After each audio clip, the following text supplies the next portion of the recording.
Hello everyone. So now we are going to start our new topics. Okay. So new topic is non-steroidal anti-inflammatory agent. Okay. So in previous lecture we have studied with antipyretics and analgesics. Okay. So antipyretics which act or used to reduce the elevated or increased body temperature. Analgesics to relieve or to minimize the paining of the body. Okay, then what is mean by anti-inflammatory? Anti means against and inflammation means what? Paining plus swelling plus tenderness plus redness to any part of the body. ॲनाल्जेसिक आपण कशासाठी वापरत होतो, तर जिथे फक्त वेदना होत आहेत, पेनिंग होत आहे, अशा ठिकाणी आपण काय वापरत होतो? ॲनाल्जेसिक वापरत होतो. मग अँटी इन्फ्लामेटरी एजंट म्हणजे काय, ते कुठं वापरायचे असतात?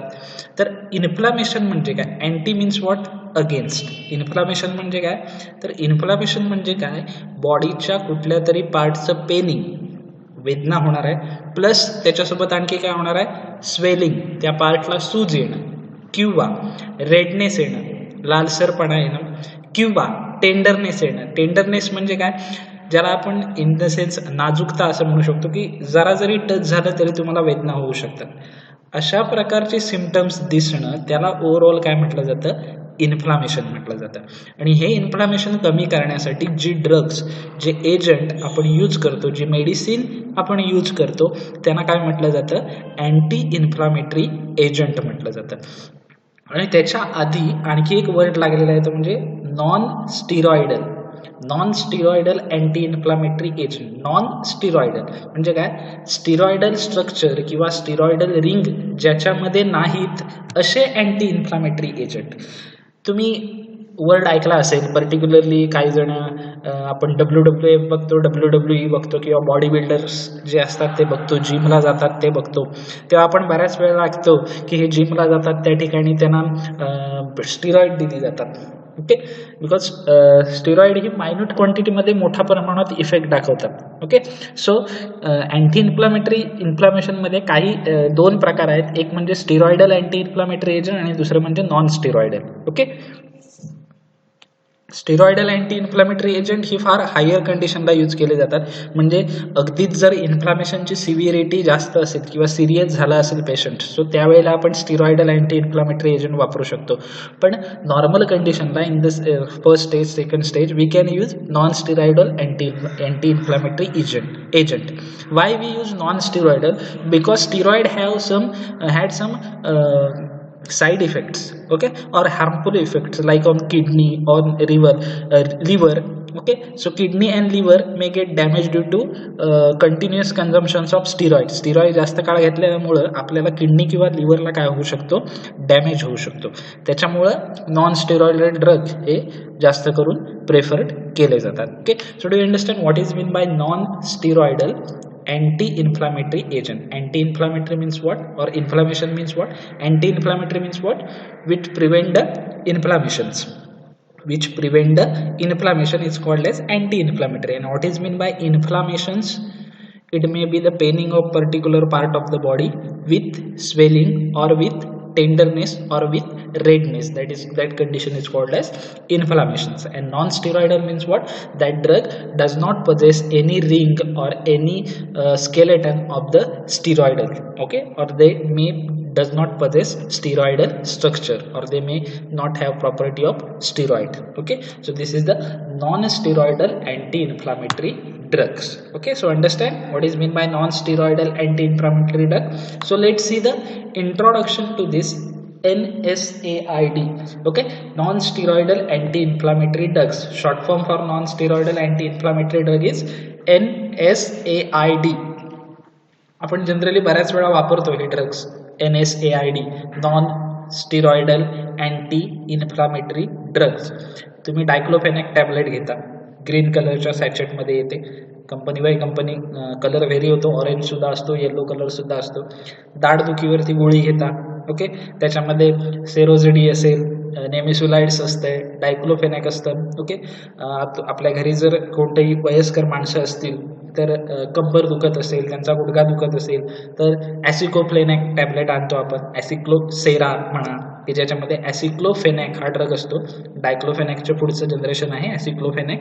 ओके, सो हे जे ड्रग्ज आहेत हे सगळे NSAIDच्या अंडर कॅटेगरी अंडर येतात, non steroidal anti inflammatory drugs. Okay, chemically diverse but most of the organic acid. Most of the ही जी आहेत ती केमिकली भले वेगवेगळी असतील पण ती अंडर कोणत्या कॅटेगरी येतात? जास्तीत जास्त जे non steroidal anti inflammatory drugs आहेत हे ऑर्गॅनिक ॲसिड्स आहेत. ओके, ऑर्गॅनिक कॅटेगरी मधले आहेत. Group together as a this drug have common. Okay, so हे ड्रग कॉमन त्यांचा एक ग्रुप आहे. ओके, ॲनाल्जेसिक, अँटीपायरेटिक आणि अँटी इन्फ्लामेटरी हे तिन्ही जे आहेत ते काय करतात? एकाच ग्रुपच्या अंडर येतात. Okay, analgesic which reduce pain, antipyretic which reduce your fever conditions. Okay, so all this come and which have in higher dose anti inflammatory effect. आपण जे काल आधीच्या चॅप्टरमध्ये जे ड्रग्ज बघितले ॲनाल्जेसिक आणि अँटीपायरेटिक, त्याच्यामध्ये काय काय होतं? पॅरासिटामॉल होतं, डायक्लोफेनॅक होतं, ओके, ॲस्पिरिन होतं. ओके, सो हे जे ॲस्पिरिन आहे, पॅरासिटामॉल आहे, डायक्लोफेनॅक आहे, हे लोअर डोसमध्ये म्हणजे कमी क्वांटिटीमध्ये किंवा कमी डोसमध्ये ते काय होतात? ॲनाल्जेसिक किंवा अँटीपायरेटिक म्हणून काय होतात? ॲक्ट होतात. पण जेव्हा त्यांचा डोस वाढवला जातो which in higher dose act as a anti inflammatory agent. पण ह्यात जर ॲनाल्जेसिक आणि अँटीपायरेटिकचा आपण डोस वाढवला तर तेच ड्रग अँटी इन्फ्लामेटरी म्हणून सुद्धा काय होऊ शकतात? ॲक्ट होऊ शकतात.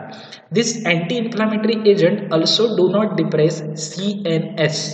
ओके, जसं ॲनाल्जेसिक आणि अँटीपायरेटिक सेंट्रल नर्वस सिस्टीमला डिप्रेस करत नव्हती, तुमचा कॉन्शियसनेसला डिस्टर्ब करत नव्हती, तुमचा कॉन्शियसनेस मेंटेन ठेवत होते, त्याचप्रमाणे non steroidal anti inflammatory agent जे आहेत ते काय करतात? तुमच्या सेंट्रल नर्वस सिस्टीमला कोणताही डिस्टर्ब करत नाहीत. Okay, also they do not have physical dependence or abuse liability. म्हणजे काय तर नॉन स्टिरॉइडल अँटी इन्फ्लामेटरीला फिजिकल डिपेंडन्स नाही किंवा अब्यूज लायबिलिटी नाही. म्हणजे काय तर जरी तुम्ही ते कंटिन्युअसली घेतले तरी नार्कोटिक ॲनाल्जेसिक सारखी किंवा नार्कोटिक ड्रग सारखी तुम्हाला त्याची हॅबिट लागत नाही, सवय लागत नाही. Okay, then weaker analgesic than morphine except inflammatory pain. Okay, NSAID जे आहे नॉन स्टेरॉइडल अँटी इन्फ्लामेटरी हे सुद्धा मॉर्फिनपेक्षा यांचा इफेक्ट कसा आहे? वीक आहे, पण इन्फ्लामेटरी ॲक्शन त्यांची हायर आहे. Okay, also called as non narcotic, non opioid and aspirin like analgesic. Non steroidal anti इन्फ्लामेटरीला आणखी कोणती कोणती नावं आहेत तर त्यांना नॉन नार्कोटिक ड्रग म्हटलं जातं, नॉन ओपॉइड ड्रग म्हटलं जातं. नॉन नार्कोटिक का म्हटलं जातं तर त्यांच्यामध्ये कोणतीही नार्कोटिक ड्रग्स सारखी प्रॉपर्टी नाही आहे, ते फिजिकल डिपेंडन्स नाही आहेत, त्यांच्याकडे अब्यूज लायबिलिटी नाही आहे, हॅबिच्युअल ड्रग्स नाही आहेत, so they are non narcotics. Okay, then NSAID are also non opioid. Non opioid म्हणजे काय? Non steroidal anti inflammatory NSAID हे ओपॉइड पासून डिराईव्ह केले जात नाही, जसं नार्कोटिक ड्रग्ज आहेत मॉर्फिन, कोडेन, पेथिडिन. ओके, तर ते जसे ओपॉइड पासून डिराईव्ह केले जातात तसे non steroidal anti inflammatory drugs हे ओपॉइड पासून डिराईव्ह केले जात नाहीत. And it is NSAID is also called as aspirin like ॲनाल्जेसिक. कारण NSAIDची जी स्ट्रक्चर आहेत किंवा प्रॉपर्टी आहेत त्या ॲस्पिरिनशी सिमिलर आहेत म्हणून त्यांना काय म्हटलं जातं? Aspirin like analgesic. Primarily act on peripheral pain mechanism and also in CNS to raise the threshold. Okay, आता वेदना कमी करतात. इन्फ्लामेशन होतं म्हणजे काय होतं? सेम लाईक ॲनाल्जेसिक तुम्हाला वेदना होते, सोबत एकतर स्वेलिंग असेल किंवा रेडनेस असेल किंवा टेंडरनेस किंवा चारही गोष्टी असतील एकाच वेळी, त्या कंडिशनला इन्फ्लामेशन म्हटलं जातं. सो NSAID सुद्धा कसे ॲक्ट होतात? जसे ॲनाल्जेसिक अँटीपायरेटिक ॲक्ट व्हायचे कुठं? PNS पेरिफेरल पेन मेकॅनिझम जे आहे पेरिफेरल नर्वस सिस्टीम मधलं तिथे जाऊन ते काय व्हायचे? ॲक्ट व्हायचे आणि तुमची वेदना कमी करायचे. त्याचबरोबर ते कुठे जाऊन ॲक्ट होतात? NSAID सेंट्रल नर्वस सिस्टीम वरती जाऊन काय होतात? ॲक्ट होतात. सेंट्रल नर्वस सिस्टीम वरती जाऊन ॲक्ट होण्यामुळे काय होतं? Raise in threshold. Raise in threshold म्हणजे काय? तुमची वेदना सहन करण्याची जी क्षमता आहे, जी कॅपॅसिटी आहे ती काय होते? इनक्रीज होते. सो अशा दोन मेकॅनिझम वरती NSAID काय होतात? ॲक्ट होतात. ओके, कुठे? पेरिफेरल पेन मेकॅनिझम आणि सेंट्रल नर्वस सिस्टीम अशा दोन 2 ठिकाणी ते काय होतात जाऊन ऍक्ट होतात. Okay, so this is the introductions. Then what is the history of NSAID, non steroidal anti inflammatory drugs. So NSAID is previously or formerly obtained from Salix alba or white willow bark. Salix alba किंवा white willow bark हे इथं झाड दिसतंय, हे आहे Salix alba. इकडे जी झाडं दिसत आहेत तुम्हाला इथे, ही या रस्त्याच्या बाजूला इथे ग्रीन कलरची, ती आहेत सॅलिक्स अल्बाची. आणि हे जे झाड दिसतंय मोठ्याच्या मोठं, ओके, हे आहे white willow bark, white willow bark. So याच्यापासून याच्या आतमध्ये जे केमिकल कॉन्स्टिट्युएंट होतं त्याच्यामध्ये अशी प्रॉपर्टी होती की जे काय करत होतं, तुमचं इन्फ्लामेशन असेल, पेन असेल, स्वेलिंग असेल, टेंडरनेस असेल, तो kami करत होतं. ओके, म्हणून पहिलं non steroidal anti inflammatory agent किंवा पहिलं अँटी इन्फ्लामेटरी एजंट कशापासून आयसोलेट केलं गेलं, सॅलिक्स अल्बा किंवा व्हाईट विलो बार्क याच्यापासून त्याला काय केलं गेलं, ऑब्टेन केलं गेलं. नंतर ते कळालं ती chemical constituent is nothing but the salicylate. तो केमिकल कॉन्स्टिट्युएंट काय आहे, सॅलिसायलेट आहे. आणि त्या सॅलिसायलेट मध्ये काय आहे, अँटी इन्फ्लामेटरी, अनाल्जेसिक, अँटीपायरेटिक अशा वेगवेगळ्या प्रॉपर्टी आहेत. ओके, सो त्याच्यामुळं इनिशियल पिरियडला अगदी सुरुवातीच्या काळामध्ये अँटी इन्फ्लामेटरी एजंट म्हणून काय यूज केलं जायचं, तर सॅलिक्स अल्बा किंवा व्हाईट विलो बार्क यूज केला जायचा. त्याच्यानंतर 1875ला 1875 मध्ये सोडियम सॅलिसिलेट गेट डिस्कवर, सोडियम सॅलिसिलेटची डिस्कवरी झाली. कधी, 1875ला. ओके, देन ॲसिटाइल सॅलिसिलिक ॲसिड म्हणजेच आपलं ॲस्पिरिन कधी डिस्कवर केलं गेलं, 1899, 1899ला काय डिस्कवर केलं गेलं, ॲसिटाइल सॅलिसिलिक ॲसिड म्हणजे आपलं ॲस्पिरिन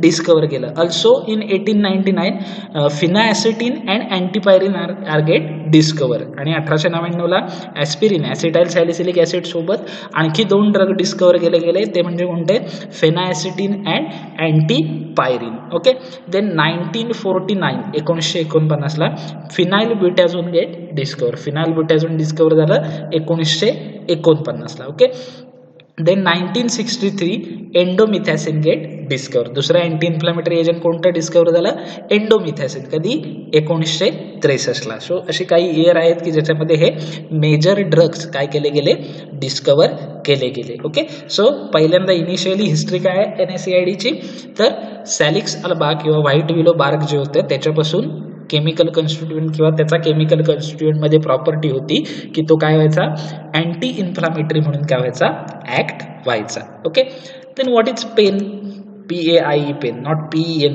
रायटिंग पेन. पेन म्हणजे काय, वेदना. So what is the definition of pain. So pain is an unpleasant sensory and emotional experience. Pain हा काय आहे, अनप्लेझंट. अनप्लेझंट म्हणजे काय, नकोसा असलेला, नको झालेला. सेन्सरी म्हणजे काय, संवेदनशील. इमोशनल, भावनिक. एक्सपिरियन्स असोसिएटेड विथ ॲक्च्युअल और पोटेन्शियल टिश्यू डॅमेज और describe in term of such a damage. Okay, so हा नको असा असलेला संवेदनशील एक्सपिरियन्स, अनुभव आहे की ज्याच्यामध्ये खरोखर किंवा पोटेन्शियल असा टिश्यूला तुमच्या डॅमेज होतं आणि त्याच्यामुळे तुम्हाला काय होतात, वेदना होतात. So what is the definition of pen.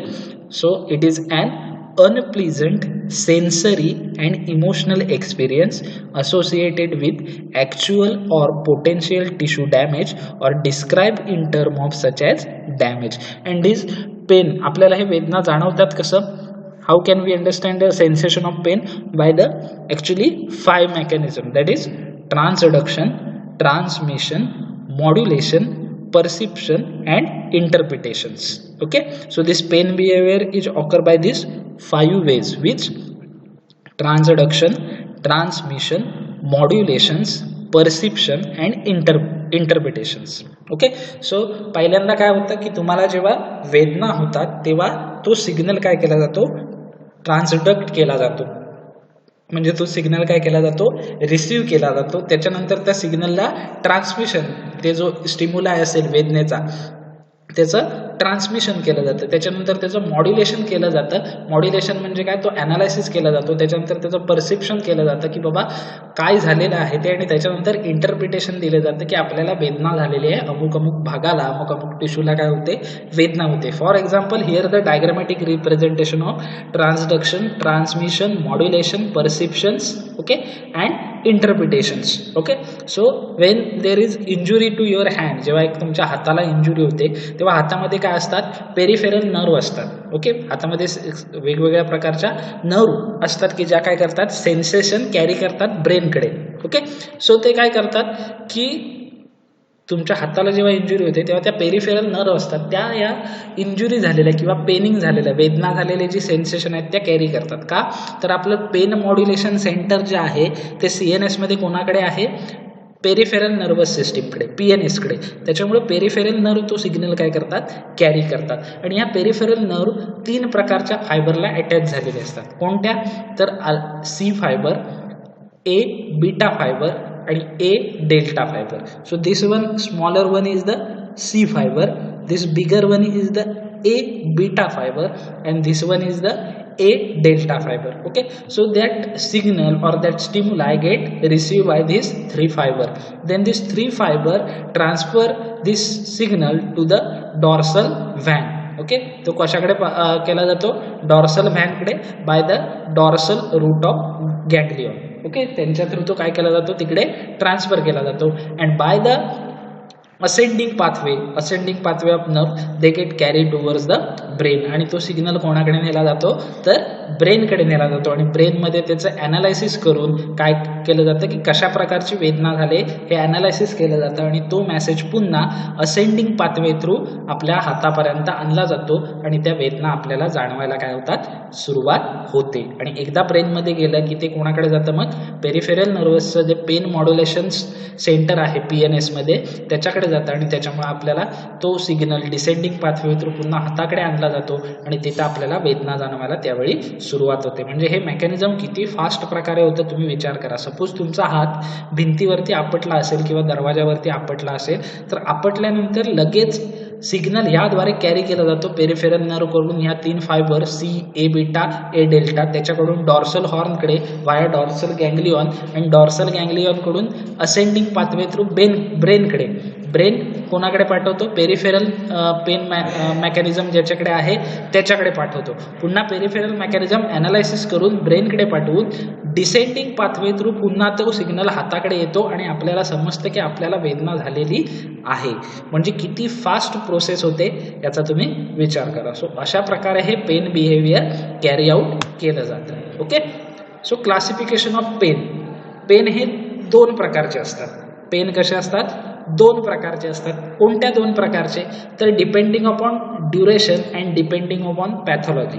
2 प्रकारच्या वेदना असतात, एक ड्युरेशन आणि दुसरं अकॉर्डिंग टू पॅथॉलॉजी. ड्युरेशननुसार पेनचे कोणते भाग आहेत, तर acute pain and chronic pain. कोणते भाग आहेत, acute pain and chronic pain. Okay, acute pain and chronic pain, these are the 2 types of pain according to duration. Acute pain म्हणजे काय की ठराविक कालावधीसाठी 1 दिवस, 2 दिवस, 3 दिवस, 4 दिवस तुमची वेदना राहते, तुमचं दुखणं राहतं, त्याला काय म्हटलं जातं, ॲक्यूट पेन म्हटलं जातं. फॉर एक्झाम्पल, तुम्ही जर एखाद्या ठिकाणी सायकल चालवत आहात, सायकलवरून पडलात, हाताला लागलं किंवा पायाला लागलं, तर काय होतं, थोडंसं दुखतं, पाय हात वर खाली करता येत नाही, थोडंसं दुखतं, बरोबर आहे. टॅबलेट घेतल्या, जास्तीत जास्त इंजेक्शन घेतलं तर 3 ते 4 दिवस वेदना राहतात, दुखणं राहतं आणि नंतर तुम्ही नॉर्मल होता, अगदी त्या हाताने काही उचलू शकता, पुन्हा खेळू शकता, पुन्हा सायकल चालवू शकता, हात अगदी ठणठणीत बरा होतो. किती दिवस लागले, 3, 4, 5, 6 दिवस लागले, आठवडा लागला. तर अशा प्रकारच्या पेनला काय म्हटलं जातं, ॲक्यूट पेन म्हटलं जातं. क्रोनिक पेन म्हणजे काय की जे पेन 4-5 महिने राहतं, 3 ते 4 महिन्यासाठी कंटिन्यू राहतं. फॉर एक्झाम्पल, तुम्ही सायकलवरून पडलात आणि तुमचा हात फ्रॅक्चर झाला आणि त्याच्यामुळे होणारं जे पेनिंग आहे ते झालं कोणतं, क्रोनिक पेन. कारण it may be take 2-3 months to recover for the recovery.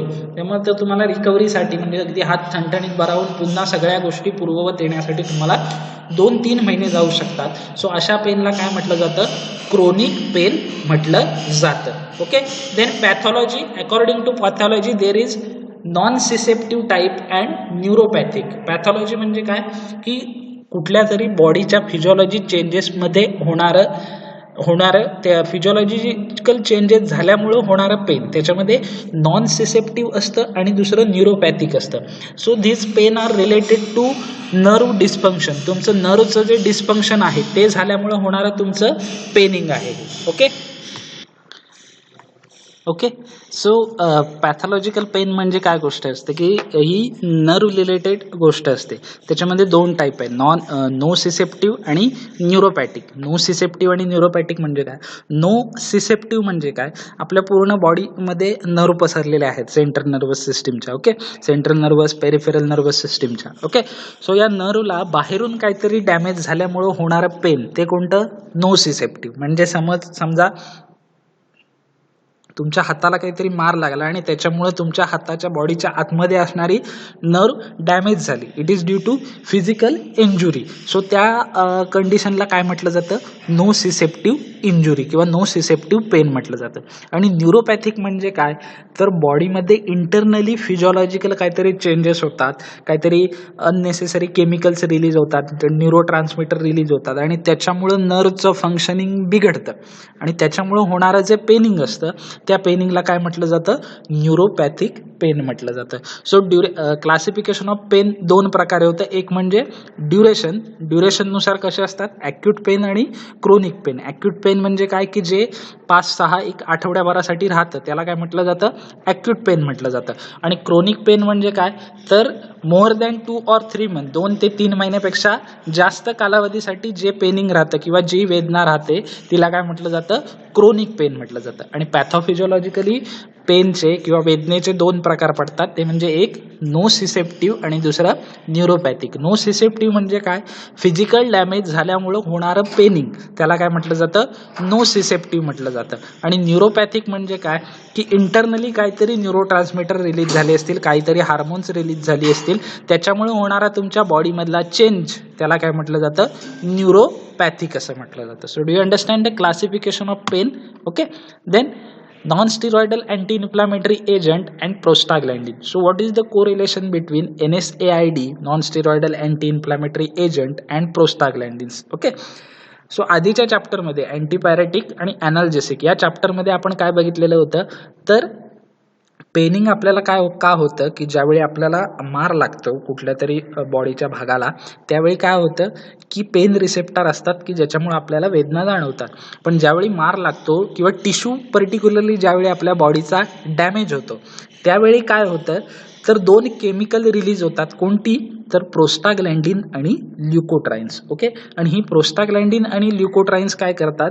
तर ती पेन रिसेप्टरला जास्त स्ट्रॉंगर, सेन्सिटिव्ह बनवतात आणि त्याच्यामुळे आपल्याला वेदना जाणवायला सुरुवात होते. सो या दोघांमधलं कोरिलेशन्स काय आहे NSAID आणि प्रोस्टाग्लँडिन्स मधलं? तर NSAID inhibit the synthesis of prostaglandin, so we can minimise or relief from the pain. ज्याच्यामुळे काय होऊ शकतं? आपल्याला वेदनेपासून काय मिळू शकतो? रिलीफ मिळू शकतो. ओके, सो ऑल NSAID जी काही सर्व non steroidal anti inflammatory agents आहेत ती काय करतात? It inhibit prostaglandin synthesis. Okay, so prostaglandin, prostacyclins and thromboxane A2, it is also called as TXA2, are produced from arachidonic acid. Okay, ते ॲराचिनॉइक acid जे आहे, ओके, ॲराचिनॉइक ॲसिड जे आहे त्याच्यापासून ही 3 chemical prostaglandin, prostacyclin and thromboxane A2, it is also called as TXA2 and prostacyclin is also called as PGI2. It is produce from arachidonic acids. Okay, म्हणजे बॉडीमध्ये जे ॲराचिनॉइक ॲसिड्स आहे, okay, particularly this arachidonic acid is present in peanuts. शेंगदाणे जे असतात त्याच्यामध्ये हे ॲराचिनॉइक acid present असतं. त्याच्यामुळे रिझन आहे ते की जास्त प्रमाणात आपण शेंगदाणे खाल्ले, पीनट्स खाल्ले की ॲसिडिटी होते. इन दिस ॲसिडिटीपेक्षा जास्त पित्त होतं. का? तर ॲराचिनॉइक ॲसिडपासून काय सिंथेसाइज होतं? प्रोस्टाग्लँडिन सिंथेसाइज होतं. आणि prostaglandin produce increase in secretion of hydrochloric acid. Okay, आपण बघितलं होतं की प्रोस्टाग्लँडिन जर सिंथेसाइज झालं तर काय होतं? काही हार्मोन्स जे आहेत ते स्टिम्युलेट होतात किंवा काही केमिकल रिलीज जे आहे ते काय होतं? इन्क्रीज होतं. So prostaglandin also increase the synthesis of hydrochloric acid आणि त्याच्यामुळे ॲसिडिटी वाढते आणि मग त्याच्यानंतर आपल्याला छातीत जळजळणं आणि दुखायला सुरुवात होते. ओके, सो पीनट ज्या शेंगदाण्यामध्ये काय असतं? तर ॲराचिनॉइक ॲसिड प्रेझेंट असतं. सो या ॲराचिनॉइक ॲसिडपासून हे प्रोस्टाग्लँडिन असेल, प्रोस्टासायक्लिन असेल किंवा thromboxane A2 which is responsible for blood क्लॉटिंगसाठी रिस्पॉन्सिबल आहे ते. या 3 गोष्टी प्रोड्यूस होतात आणि ह्या 3 गोष्टी प्रोड्यूस झाल्या, प्रोस्टाग्लॅन्डिन प्रोस्टासायक्लिन प्रोड्यूस झालं की बॉडीमध्ये वेदना सुरुवात होतात आणि थ्रोम्बोक्सिन A2 प्रोड्यूस झालं की बॉडीमध्ये ब्लड क्लॉटिंग व्हायला सुरुवात होते. The enzyme responsible for is prostaglandin synthesis, also known as cyclooxygenase और COX enzyme. Okay, so arachidonic acid पासून प्रोस्टाग्लॅन्डिन करायला किंवा ॲराचिनॉइड ॲसिडचं कन्व्हर्जन प्रोस्टासायक्लिन किंवा थ्रोम्बोक्सिन A2 मध्ये करायला एक एन्झाईम रिस्पॉन्सिबल असतं. त्या एन्झाईमचं नाव काय आहे? Prostaglandin synthase. It is also called as cyclooxygenase और कॉक्स. सायक्लॉक्सिजिनेज और कॉक्स. ओके, सो MCQ येऊ शकतो.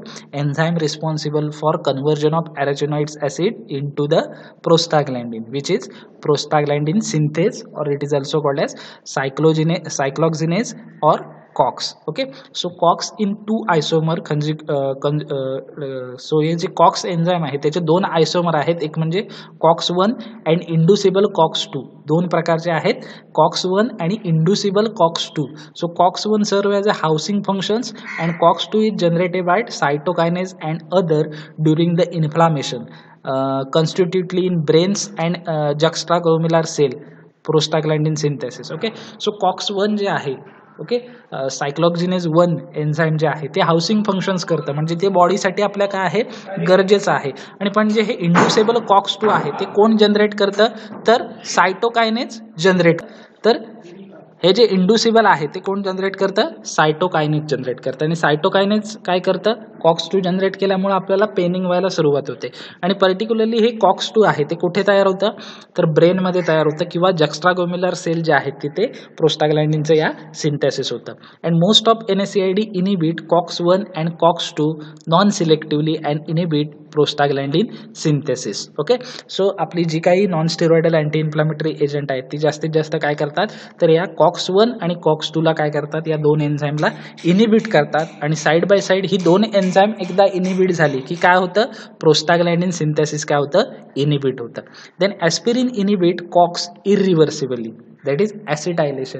इरिव्हर्सिबल इनिबिशन म्हणजे काय, की एकदा त्या एन्झाईमला इनिबिट केलं ते की ते पुन्हा एन्झाईम ॲक्टिवेट होणार नाही. अशा प्रकारे त्या एन्झाईमला काय केलं जातं, इरिव्हर्सिबली काय केलं जातं, इनिबिट केलं जातं. ओके, मग ॲस्पिरिन जो ड्रग आहे, ॲस्पिरिन हा जो ड्रग आहे तो काय करतो, या कॉक्स एन्झाईमला इरिव्हर्सिबली इनिबिट करून टाकतो. म्हणजे एकदा ॲस्पिरिनने त्या एन्झाईमला इनिबिट करून टाकलं, बंद करून टाकलं की पुन्हा ते एन्झाईम काय होणार नाही, ॲक्टिव्ह होणार नाही. Then other NSAID are competitive irreversible inhibitor.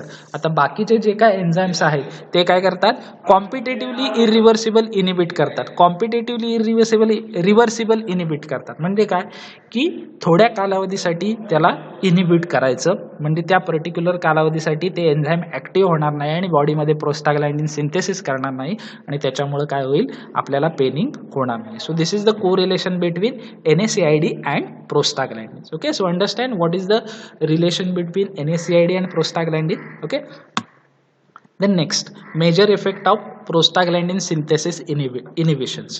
जर प्रोस्टाग्लॅन्डिन सिंथेसिस झालं तर बॉडीमध्ये असे काय इफेक्ट होतात. जो पहिला इफेक्ट आहे तो म्हणजे analgesia, prevention of pain, nerve ending sensitisation.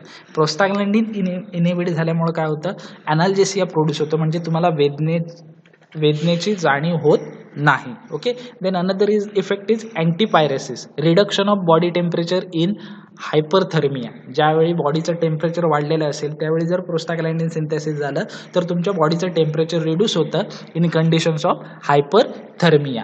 Okay, then next is the anti inflammatory actions. So reduction in signs of inflammations. Prostaglandin synthesis inhibit झाल्यामुळे काय होतं, तर तुमची जी काय अँटी इन्फ्लामेशन जे आहे, मग पेन असेल, टेंडरनेस असेल, स्वेलिंग आलेलं असेल किंवा रेडनेस आलेला असेल, तो काय होतो, इनिबिट होऊन जातो. Then anti thrombic actions. So it inhibit the platelet aggregation. Anti thrombic action म्हणजे काय, तर प्रोस्टाग्लॅन्डिन सिंथेसिस झाल्याबरोबरच काय होतं, जर आपण ते सायक्लोऑक्सिजनेज एन्झाईम जर इनिबिट केलं किंवा ॲराकिनॉइड ॲसिडचं कन्व्हर्जन प्रोस्टाग्लॅन्डिन किंवा प्रोस्टासायक्लिन किंवा थ्रोम्बोक्सिन A2 मध्ये करणारी जी प्रोसेस आहे ती प्रोसेसच जर आपण इनिबिट करून टाकली तर काय होणार आहे, थ्रोम्बोक्सिन A2 नावाचं जे केमिकल आहे त्याचं सिंथेसिस काय होणार आहे, इनिबिट होणार आहे. आणि त्याचं सिंथेसिस थांबलं तर तुमचं ब्लड प्लेट जे आहे किंवा ब्लडचं कोॲग्युलेशन होणारी जी प्रोसेस आहे ती ब्लड कोॲग्युलेशन प्रोसेस काय होऊन जाणार आहे, इनिबिट होऊन जाणार आहे. So there is anti thrombic action. Then closure of ductus arteriosus. Okay, so this closure of ductus arteriosus is required for the newborn. Okay, जेव्हा न्यूबॉर्न बेबी न्यू बर्थ होते बेबीची, सो त्यावेळी हा क्लोजर ऑफ डक्टस आर्टिओरस होणं गरजेचं असतं. आणि त्यावेळी जर प्रोस्टाग्लॅन्डिन सिंथेसिस झालं असेल तर ते प्रोस्टाग्लॅन्डिन सिंथेसिस काय करतं, त्याला इनिबिट करतं या डक्टस आर्टिओसला क्लोज करण्यापासून. ओके, आणि तो जर डक्टस आर्टिओस क्लोज करायचा असेल तर त्यावेळी प्रोस्टाग्लॅन्डिन इनिबिशन होणं काय असतं, गरजेचं असतं. Okay, then comes to the actual part, that is definition and classification of non-steroidal anti-inflammatory drugs. Okay, so what is mean by non-steroidal anti-inflammatory drug? What is the official definition of NSAID? The drug which do not have steroidal nucleus. पहिलं म्हणजे काय, असे drug की ज्याच्यामध्ये काय नसणार, स्टिरॉइडल nucleus नसणार. Okay, जो न्यूक्लियस किंवा जे स्ट्रक्चर किंवा जो स्केलेटन स्टिरॉइडमध्ये प्रेझेंट असतो तो स्केलेटन काय नसणार, त्या ड्रग्समध्ये प्रेझेंट नसणार. Then are use to diminish और रिड्यूस द इन्फ्लामेशन. किंवा असे ड्रग की जे कशासाठी यूज केले जातात, टू डिमिनिश और रिड्यूस. डिमिनिश म्हणजे काय, पूर्णता घालवून टाकणे. रिड्यूस म्हणजे काही कालावधीसाठी कमी करणं. कोणती गोष्ट, इन्फ्लामेशन. इन्फ्लामेशन म्हणजे काय, पेनिंग म्हणजे तुम्हाला होणाऱ्या वेदना, विथ दॅट रेडनेस, टेंडरनेस और swelling to the particular part of the body and give the relief from pain. Okay, आणि त्याच्यामुळे काय होतं, या गोष्टी कमी झाल्यामुळे आपल्याला पेन, एक minute, sorry for disturbance. So give relief from the pain. Okay, आणि NSAID काय करतात, तुम्हाला वेदनेपासून मुक्ती देतात. कोणत्या कंडिशनला, during arthritis and rheumatic disease. Okay, arthritis असेल, सांधेदुखी किंवा रुमॅटाइड आर्थरायटिस असेल, आमवाद ज्याला आपण म्हणतो, त्या कंडिशनमध्ये ते काय करतात, रिड्यूस करतात पेनिंग. अशा ड्रग्सना काय म्हटलं जातं, non steroidal anti inflammatory agent म्हटलं जातं. Okay, so what is the definition of non steroidal anti inflammatory drug?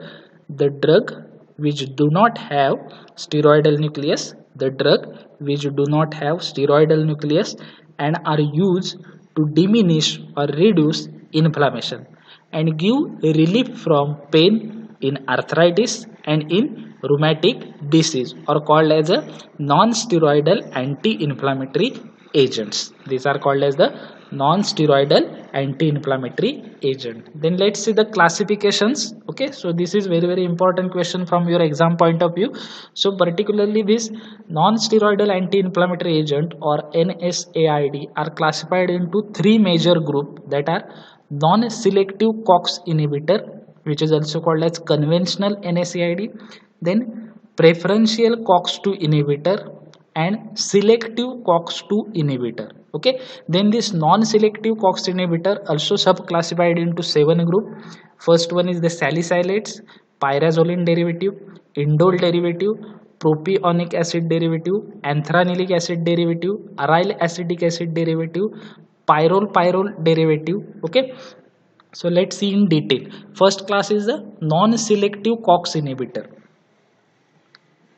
Non selective COX inhibitor म्हणजे काय, की असे ड्रग की जे काय करणार, कुठल्याही कॉक्स एन्झाईमला ते काय करू शकतात, इनिबिट करू शकतात. मे बी COX-1 ला, मे बी COX-2 ला, किंवा COX-1 COX-2 दोघांना पण ते काय करू शकतात, इनिबिट करू शकतात. त्याचं पुन्हा 7 ग्रुपमध्ये क्लासिफाय केले गेलं आहे. त्यातला पहिला आहे सॅलिसायलेट, म्हणजे त्याच्या स्ट्रक्चरमध्ये काय असणार, सॅलिसायलेट आयन्स प्रेझेंट असणार. For example aspirin, acetyl salicylic acid. Okay, किंवा diflunisal. Okay, aspirin and diflunisal.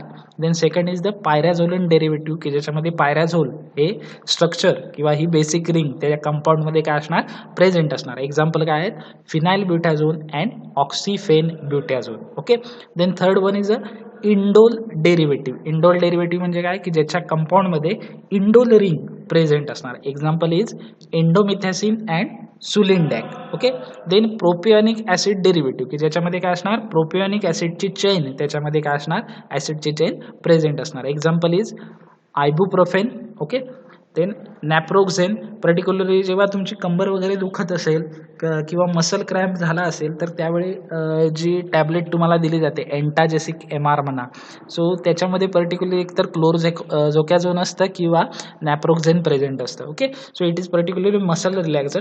Then ketoprofen and flurbiprofen. Okay, flurbiprofen. Okay, then anthranilic acid derivative की ज्याच्यामध्ये काय असणार, अँथ्रानिलिक ॲसिडचं स्ट्रक्चर, बेसिक स्ट्रक्चर प्रेझेंट असणार. Example is mefenamic acids. Okay, particularly जी Meftal Spas हा brand names आहे त्याच्यामध्ये मेफेनॅमिक ॲसिड प्रेझेंट असतं.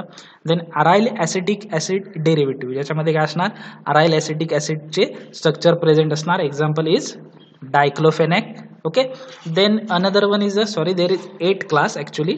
8 one is the oxycam, 7th one is the oxycam derivative. Example is pyroxycam. Okay, then 8 one is a pyrrole म्हणजे की ज्याच्यामध्ये pyrrole हे structure काय असणार, प्रेझेंट असणार. Example is ketorolac. Then preferential COX-2 inhibitor म्हणजे काय, जे पर्टिक्युलरली काय करणार, COX-2 एन्झाईमला काय करणार, इनिबिट करणार. तो most familiar example is nimesulide. Okay, Nicip plus tablet. Then meloxicam and nabumetones. Okay, nimesulide, meloxicam and nabumetone. Then selective COX-2 inhibitor, example is celecoxib, rofecoxib and valdecoxib. Okay, selcozips, reficozips and valdecozips. Okay, so this is the definitions of NSAID and classification of NSAID. Important आहे, भले MCQ असतील theory एक्झाममध्ये, दोन्हीला in detail important आहे. Okay, so जे actual drugs आहेत ते आपण नेक्स्ट पार्टला बघणार आहोत. ओके, सो आजचा जो काही पार्ट झालेला आहे त्याच्यामध्ये काही कळलं नसेल, काही कन्फ्युजन असेल तर मला विचारा, आपण तुमचे डाऊट काय करूया, क्लिअर करूया. Okay, so happy learning. Thank you so much.